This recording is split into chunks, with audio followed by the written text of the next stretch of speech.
think by now I know to unmute myself. Jack, thanks for doing this. Um, I guess I wanted to start with you go back a week ago going into Purdue, you guys were I think 65th in adjusted offensive or defensive efficiency, and you're 98th right now. It's obviously been a rough week on a lot of fronts, but what defensively, what is the challenge right now? What has changed in the last week that you seem to be trending in the wrong direction? Yeah, I think it's, as a team, we just have to continue to, do what we do and just be better. Obviously, um, you know, you lose Zed for extended period of time, who's arguably our best post defender and a guy that an older guy that we can rely on and haven't been able to practice. And you battle. You mentioned the Purdue game. We battled that out, and then Maryland and last night we get him back, but he hasn't been able to practice. I just think as a unit, as a team, we just got to continue to get better on that side of the ball, and as guys continue to grow, and before that we had lost ice for an extended period of time. So I just think putting it all together and just continue to do what we do and just be better at the things that we're working on is very important at this time. Do you have to at this point of the season consider like simplifying things? I don't know how advanced you are compared to maybe where you thought you might be in Yeah. installing things, but like are there conversations about do are we asking them to do too much, or do we need to change what we're asking? Like what are those conversations like about not just trying to do what you do and do it better, but make sure you're asking your guys to do the right things? Yeah, you know what is the thing is that throughout the course of the game, we're doing some good things. You go to the Purdue game, you go to Maryland game, so sustaining a effort and what we're doing is where we're at, and that's what we have to do. And it's not just one thing; it's that we have to continue to sustain an effort. If it's contain the dribble, blocking out, being to the ball, just the things that we work on. And you're right. I think as a plan, we're it's a simple plan like we had the last two or three games. We just got to continue to work at it and get better at it. And I think if we can stay healthy and be able to practice with the unit that we have, we will continue to see improvements. All right, we'll pop over to Griffin Strom with Jack Emerson on deck. Griffin. Hey, Coach, we just got word that the Big Ten reached out to you guys and said that Bruce's block was clean and a foul shouldn't have been called. I'm just wondering, like, when you hear something like that, how frustrating is that, and especially for Bruce and the players as well, and or do you kind of put it behind you right away?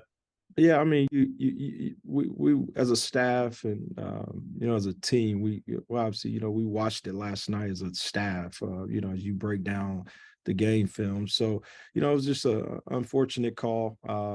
As you know, one call doesn't decide a game, but it was a big call.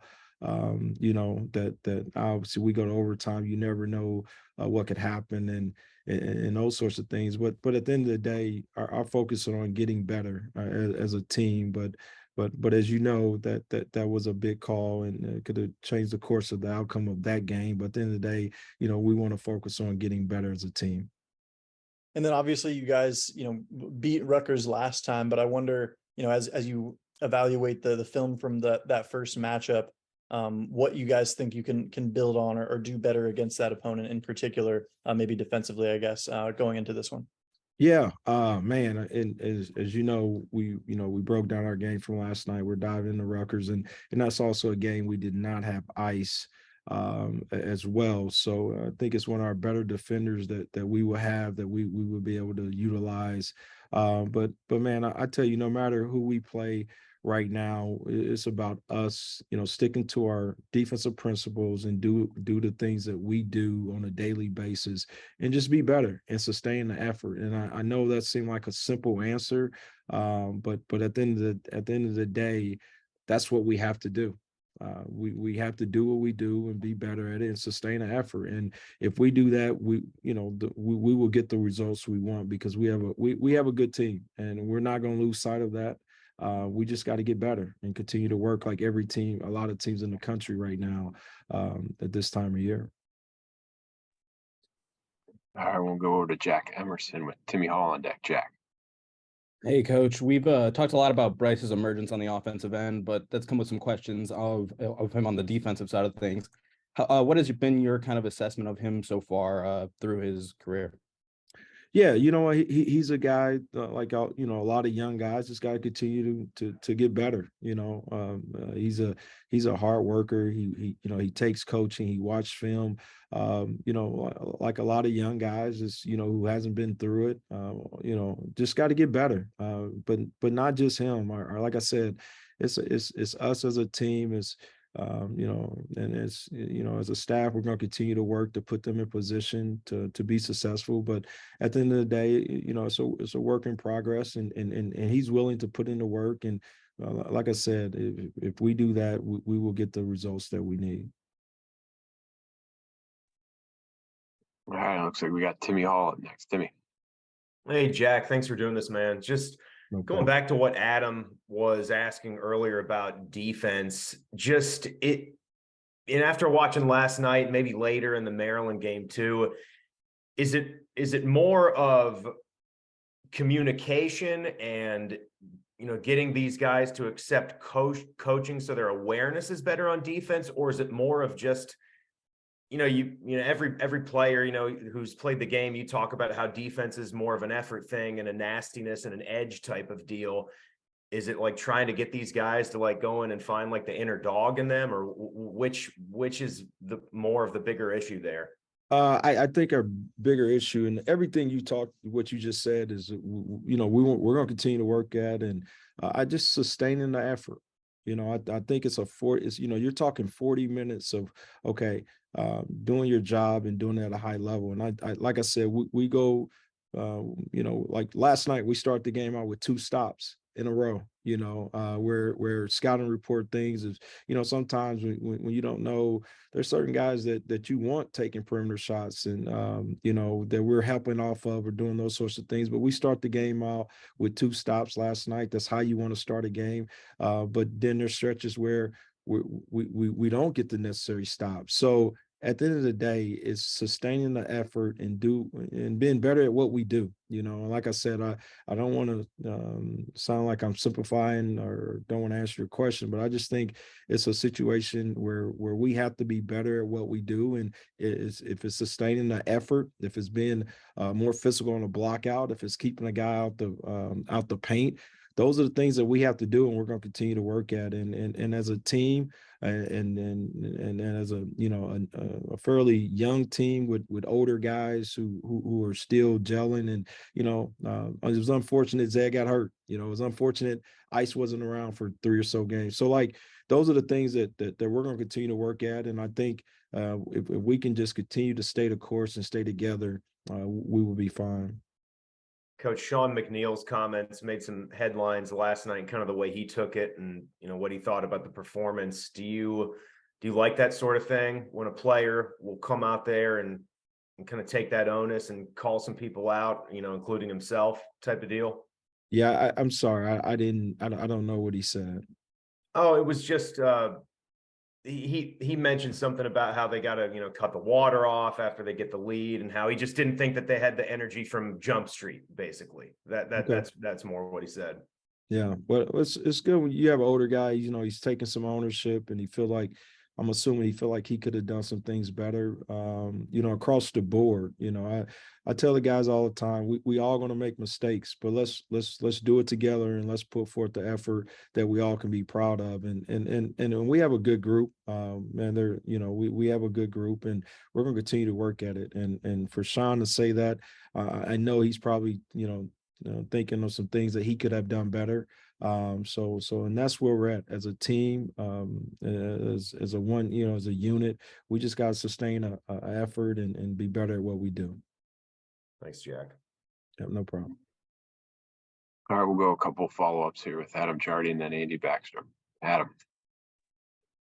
Jack, being your first year with Ohio State, and I think we're all still kind of getting a feel for maybe some of your philosophies and styles and things like that. When you talk about you've just got to be better at what you do, Yeah.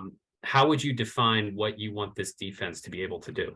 Yeah, we want to make it difficult for the other team to score. You want them to earn it, and that's what contested twos where we're there, and then we do have to do a better job finishing plays with rebounds, and containing the dribble. We want to be a team that don't give up points in transition.